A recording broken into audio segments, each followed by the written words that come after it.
Award মানেই তো একটা কর্মের স্বীকৃতি। এটা এই সঙ্গীত জগতে পা রাখার পর থেকে প্রথমে ভালোবাসা পেয়েছি জনগণের স্বীকৃতি প্রথম পেয়েছি। তারপর পরই যখন কোনো আনুষ্ঠানিকতার মধ্য দিয়ে কোনো সংগঠন আমাদেরকে পুরস্কৃত করেন জনগণের রায়ের ভিত্তিতেই, কেউ শ্রেষ্ঠ গায়ক হই, কেউ শ্রেষ্ঠ অভিনেতা হই, কেউ শ্রেষ্ঠ লেখক হই। তা আমি একজন শ্রেষ্ঠ গায়ক হিসেবে আজকের যে পুরস্কার এবং ইতিপূর্বে অনেক পুরস্কার পেয়েছি, জাতীয় পুরস্কার সহ, তো সকল পুরস্কারই কাজের স্বীকৃতি এবং কাজের উপরে দায়িত্ব বাড়িয়ে দেওয়ার একটা তাগিদ দেয়। আমার এস্টাবলিশড ক্যারিয়ার প্রায় 30 বছর। এই 30 বছরে আপনাদের দোয়ায়, আল্লাহ পাকের হুকুমে, আমার গুরুজনদের দোয়ায়, স্বচ্ছতার সাথে সুস্থ সঙ্গীত চর্চার মধ্য দিয়েই আজ এ পর্যন্ত এসেছি। এখনও পর্যন্ত যে আমার পরবর্তী প্রজন্মের যে ছোট ছোট ভাই বোনেদের সাথে কাজ করে যাচ্ছি, আমি যখন এসেছি তখন আমাদের বড় ভাই যারা ছিলেন, সৈয়দ আব্দুল হাদী ভাই সাহেব, তারপর আমাদের অ্যান্ড্রু কিশোর দা, সাবিনা আপা, রুনা আপা, মিলু ভাই, অনেকের সাথে আমার কাজ করার সৌভাগ্য হয়েছে, সুবীর দা, কনক চাপা আপা। তো সেখান থেকে এসে আমার লেভেল, তারপরে আমাদের পরবর্তী প্রজন্ম যেটা আসছে, তাদের সাথেও কাজ করে আমি স্বাচ্ছন্দ্য বোধ করছি। এটি আল্লাহ পাকের রহমত এবং জনগণের কাছে ভালোবাসার মূল বিষয় যে আমি 3টা জেনারেশনকে কাভার করতে পেরেছি।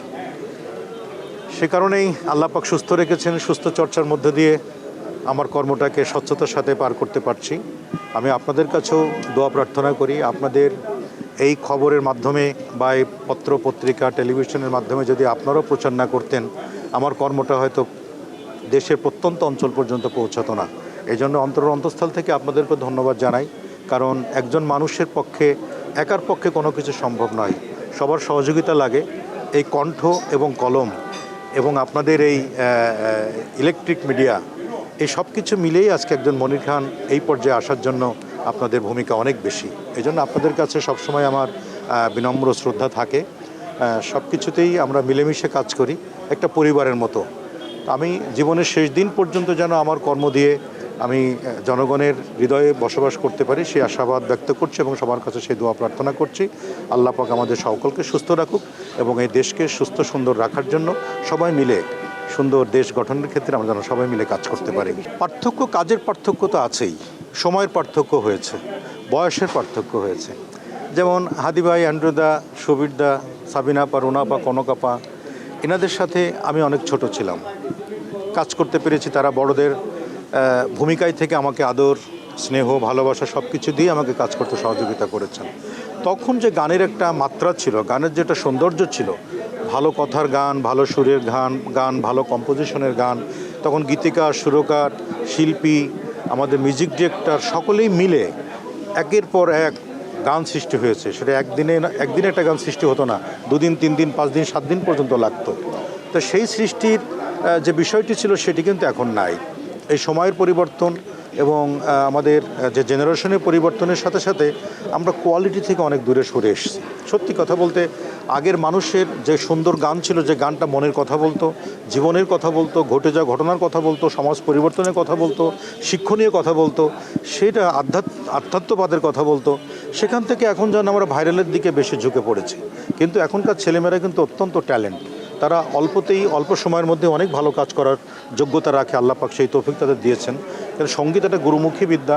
এই গুরুদের কাছ থেকে যদি আমরা শিক্ষাটা গ্রহণ না করি, তাহলে শুধু পুঁথিগত বিদ্যা দিয়ে এই সঙ্গীতের মধ্যে ভালো কিছু করা খুব মুশকিল হয়ে যায়। তো সেই জিনিসটি আমরা লক্ষ্য করছি।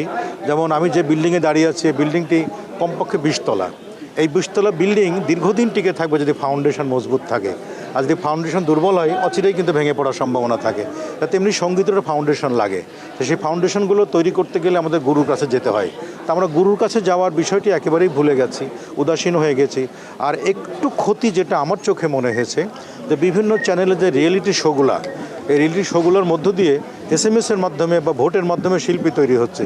শিল্পী তো অধ্যাবসায়ের ব্যাপার, শিল্পী সাধনার ব্যাপার, হারমোনিয়াম নিয়ে আপনার তানপুরা নিয়ে দীর্ঘ বছরের সাধনার ফল। কিন্তু এটা ভোটের মাধ্যমে শিল্পী নির্বাচিত হলে সেই শিল্পী বেশি দিন দেশের জন্য, জনগণের জন্য ভালো কিছু করাটা খুব কষ্ট হয়ে যায়। তা আমি সবার প্রতি আশাবাদী, দেশের প্রতিও আশাবাদী যে সবাই মিলে যদি আমরা এটাকে সুন্দর চর্চার মধ্য দিয়ে সুন্দর সংস্কৃতিকে বাংলাদেশ এবং বাংলাদেশের বাইরে যারা আছি সমস্ত কিছু আদান প্রদান করতে পারি, তাহলে সুস্থ সংস্কৃতির ব্যবহারটা আমরা সঠিকভাবে করতে পারবো। যে ঐতিহ্য বহন করে যে সমস্ত কালচার, কৃষ্টি, সেগুলোকে ধরে রাখতে পারবো। আমি আশাবাদী সবাই মিলেমিশে ভালো করতে পারবো। আসলে আমি শিল্পী মানুষ তো, আমি আমার চোখে সুন্দর সবুজ একটা বাংলাদেশ দেখতে চাই, যে বাংলাদেশের প্রত্যেকটা মানুষের মধ্যে সুন্দর সহজ আদান প্রদান থাকবে, যেখানে কোনো ক্রিটিক্যাল মানসিকতা থাকবে না।